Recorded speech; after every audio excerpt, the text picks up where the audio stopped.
yang terpenting terhadap hasil penelitian ini bahwa belum ditemukan adanya informasi ataupun dokumen elektronik yang berisi muatan ataupun ancaman baik fisik maupun psikis maupun ancaman kekerasan terhadap korban. Rekan-rekan sekalian,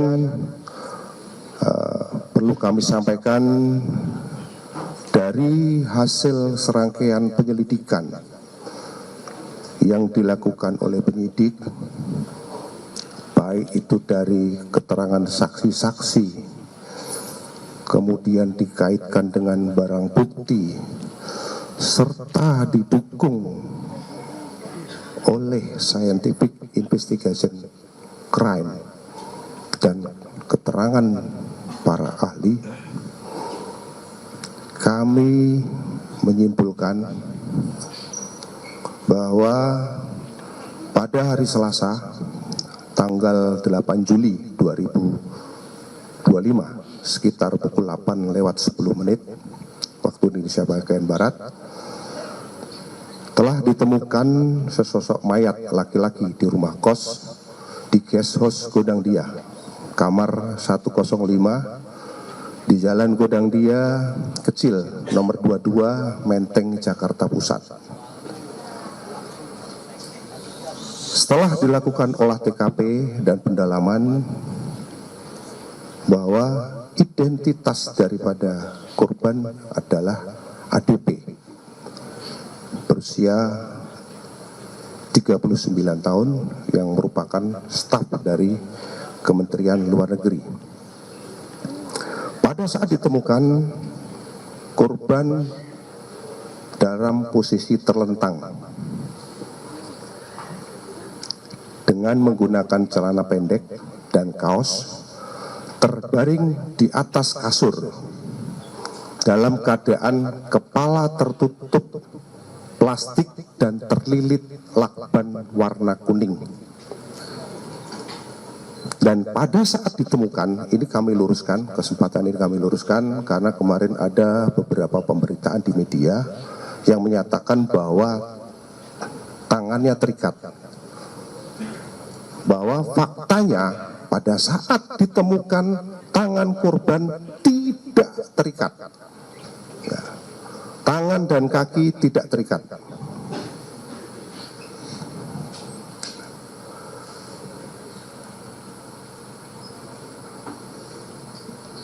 Pada saat ditemukan, posisi kamar korban dalam keadaan terkunci.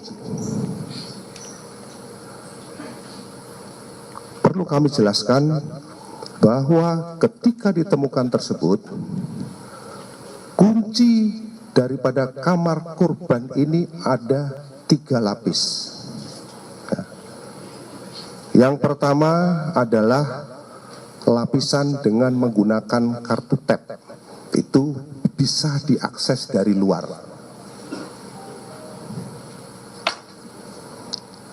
Kemudian yang kedua, kunci yang kedua adalah kunci, kalau kita bilang kunci biasa nih, kunci biasa tapi tidak ada kuncinya, jadi seperti ceklekan biasa begini dari dalam, dan itu melekat di bawah grendel. Sedangkan kunci yang 3 adalah kunci slot, itu letaknya di atas daripada kunci. Jadi ini hanya bisa dilakukan oleh orang yang posisinya berada di dalam kamar untuk mengunci kunci tersebut.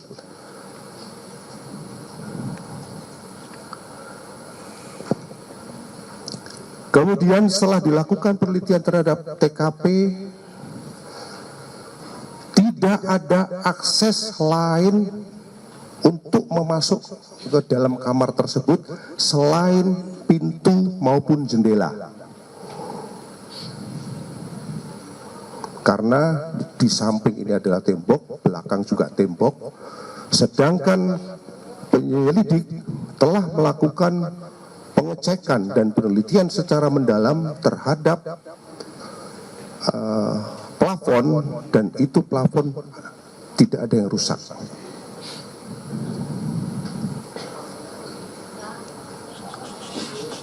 Kemudian pintu gerbang dan pintu kamar kos menggunakan sistem kunci elektronik dengan akses kunci masing-masing berupa kunci elektronik seperti kamar yang dimiliki di korban, dan masternya ada dipegang oleh penjaga kos. Selanjutnya, dari hasil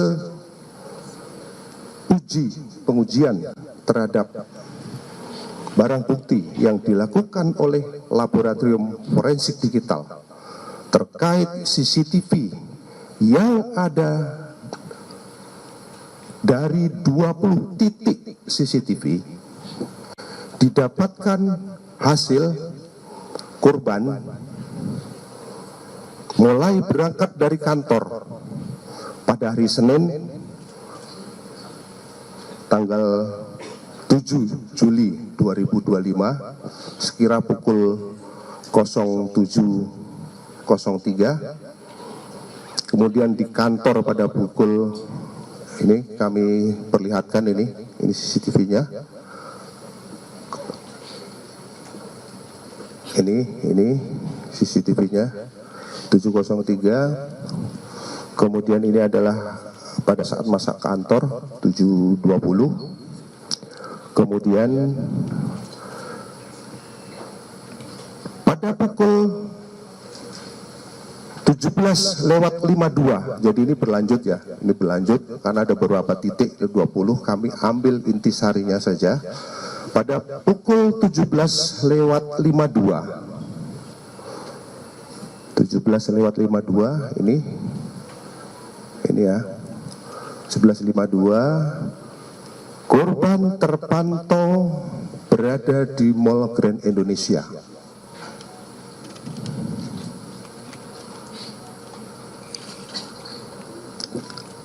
Ini selaras juga dengan hasil analisa terhadap IT daripada profil korban. Selanjutnya, korban pada pukul 21.39 termonitor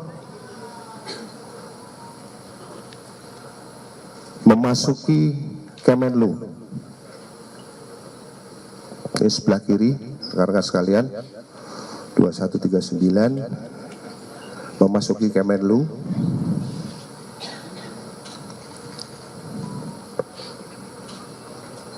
Selanjutnya, korban berada di rooftop gedung Kemenlu di lantai 12 pada pukul 21.43 lewat. Lanjut, ini naiknya pada saat naik, nah 21.43 itu naik, mulai naik 21.43. Keberadaan daripada korban di rooftop itu kurang lebih selama 1 jam 26 menit.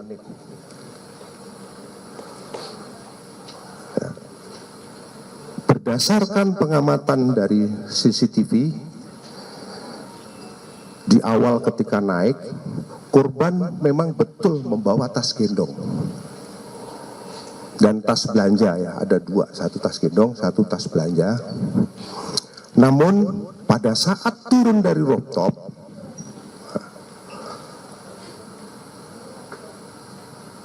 korban sudah tidak membawa tas gendongnya kembali maupun tas belanjanya. Jadi pada saat naik membawa, pada saat turun itu korban sudah tidak membawa lagi. Selanjutnya, ini pada saat turun korban sudah tidak membawa nih. Yang di tengah ya, rekan-rekan sekalian. Nah, ini yang di tengah, ini terlihat korban sudah tidak membawa tas ini. 23.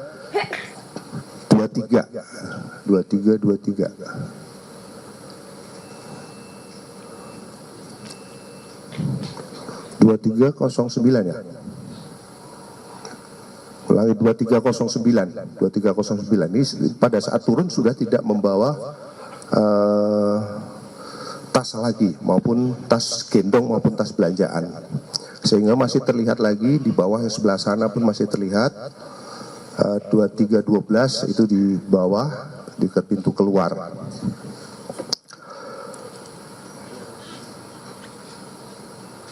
Rekan-rekan sekalian, selanjutnya pada pukul 23.23 korban termonitor masuk di pintu kos. Ini malah pintu kos ini sebelah kiri. Saya ulangi, nah ini pintu kos. Ini pintu kos, adalah pintu kos ini. Ini terpantau mulai masuk ke dalam kamar dan kemudian ini membuang sampah. Lanjut. Dan pada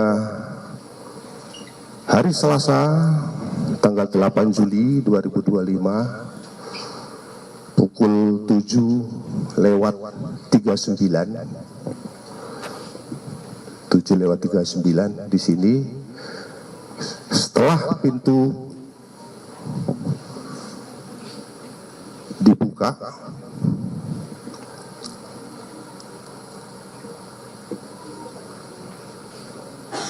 baru ditemukan meninggal. Rekan-rekan sekalian, perlu kami sampaikan dari berdasarkan hasil pemeriksaan terhadap file CCTV yang dilakukan oleh Laboratorium Digital Forensik, disimpulkan bahwa tadi sudah disampaikan sepanjang durasi video dimaksud, pada setiap frame-nya saling bersesuaian dengan tidak ditemukan adanya pemotongan ataupun penyisipan frame pada file multimedia jenis video. Ini sudah kami sampaikan. Kemudian yang kemarin menjadi bahasan di media, kenapa arahnya itu berubah ketika pada saat mulai mencongkel. Kemarin kami sudah melakukan konfirmasi dengan mohon maaf, dengan istri daripada korban terkait dengan CCTV kenapa bergeser. Hal tersebut terjadi setelah adanya permintaan dari istri kepada penjaga kos waktu itu lewat telepon, via telepon kepada penjaga kos atas nama Siswanto, saudara S, untuk mendobrak kamar milik korban, sehingga penjaga kos meminta izin kepada pemilik kos untuk melakukan pendobrakan, dan hal tersebut disikapi oleh pemilik kos dengan menggeser sudut CCTV dan memastikan tindakan yang dilakukan oleh penjaga tersebut dengan maksud untuk memastikan tindakan yang dilakukan oleh penjaga tersebut. Hal ini juga diperkuat dengan adanya video yang diambil secara live ya, artinya secara live, bukan live, rekaman video yang diambil oleh teman sekamarnya yang ikut mendobrak pada saat itu. Ini Bapak ini, Bapak F, ini merupakan teman kamar dari satu kos. Ini diperkuat dengan rekaman video yang diambil oleh Bapak F ini.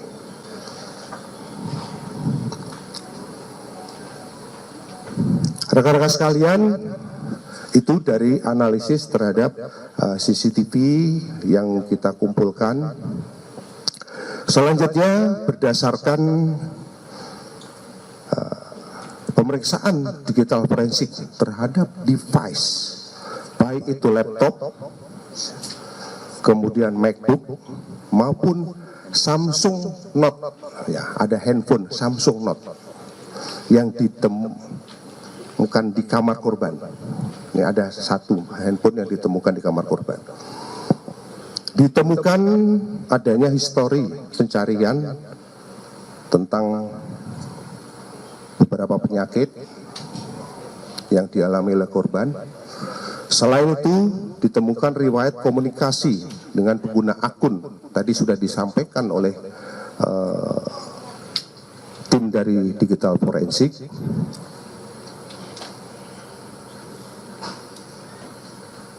Yang intinya bahwa yang terpenting terhadap hasil penelitian ini bahwa belum ditemukan adanya informasi ataupun dokumen elektronik yang berisi muatan ataupun ancaman baik fisik maupun psikis maupun ancaman kekerasan terhadap korban.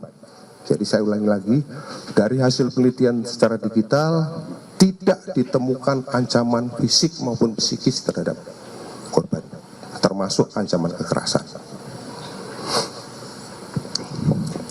Selanjutnya, berdasarkan hasil pemeriksaan sidik jari yang dilakukan oleh Pusiden Baris Krim Polri terhadap barang bukti berupa lakban kuning merek Daimaru dan satu buah gelas kaca terhadap korban, bahwa lakban yang ditemukan pada jenazah adalah lakban yang dibeli ya, lakban yang dibeli bersama istrinya di salah satu toko di Yogyakarta. Ini kami sudah konfirmasi dan kemarin sampel yang sama itu sudah diserahkan sama kami. Kemarin sudah kita kembalikan lagi ya sampelnya kalau tidak salah ya.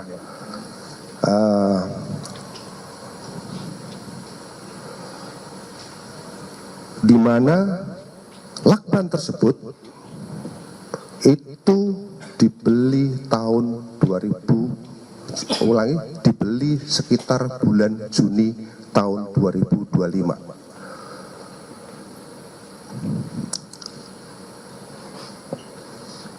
Selanjutnya, berdasarkan pemeriksaan daripada DNA yang dilakukan oleh Puslapor Baris Krim dengan meneliti terhadap 11 barang bukti dan melakukan uji terhadap barang bukti yang ada,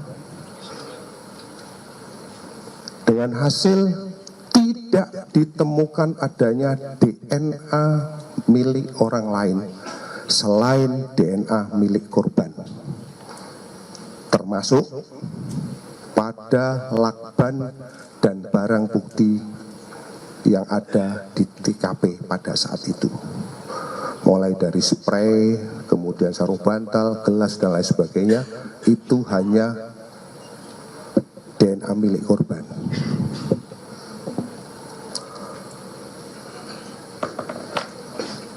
Selanjutnya, berdasarkan hal tersebut, penyelidik juga menggandeng daripada Apsifor HIPSI untuk melakukan pemeriksaan secara psikologi forensik, baik kepada keluarga, kepada rekan-rekan kerja yang mungkin bisa atasan, bisa teman kecil dan lain sebagainya, termasuk orang-orang yang berhubungan pada saat itu. Dari hasil pemeriksaan tersebut,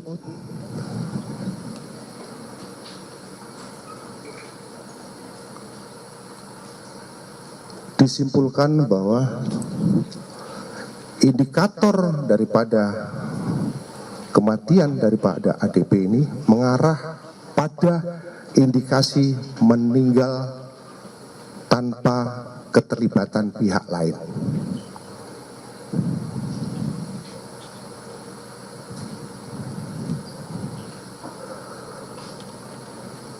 Selanjutnya, dari hasil pemeriksaan terhadap toksikologi yang dilakukan oleh Puslapor Bareskrim Polri terhadap sampel-sampel organ yang sudah setelah dilakukan otopsi, baik itu dari otak, empedu, limpa, hati, ginjal, lambung, darah, dan urin, ditemukan adanya kandungan parasetamol dan klorpheniramin atau yang sering disebut CTM. Hal ini sesuai dengan temuan barang bukti berupa obat-obatan yang ditemukan oleh penyelidik. Selanjutnya, tim forensik dari RSCM yang melakukan otopsi terhadap tubuh korban dan melakukan pemeriksaan luar terhadap korban menemukan hasil, yaitu luka lecet pada wajah dan leher, luka terbuka pada bibir dalam, memar pada wajah, bibir dan anggota gerak atas kanan, serta terdapat tanda-tanda perbendungan. Pada pemeriksaan dalam, ditemukan darah berwarna lebih gelap dan encer, lendir dan busa halus pada batang tengkorak, sembab paru-paru, tanda-tanda perbendungan pada seluruh organ dalam, dan tidak ditemukan adanya penyakit pada organ dalam. Pada pemeriksaan laboratorium toksikologi, tidak ditemukan zat yang menyebabkan gangguan pertukaran oksigen. Tidak ditemukan adanya penyakit atau zat yang dapat menyebabkan gangguan pertukaran oksigen pada organ ataupun jaringan pada korban. Maka sebab kematian korban adalah akibat gangguan pertukaran oksigen pada saluran pernapasan atas yang menyebabkan mati lemas. Rekan-rekan sekalian, dari serangkaian tindakan dan kegiatan yang dilakukan oleh penyelidik, mulai dari mendatangi TKP, kemudian melakukan pemeriksaan terhadap saksi-saksi, mengumpulkan barang bukti, kemudian kita dengan melibatkan saksi ahli, dan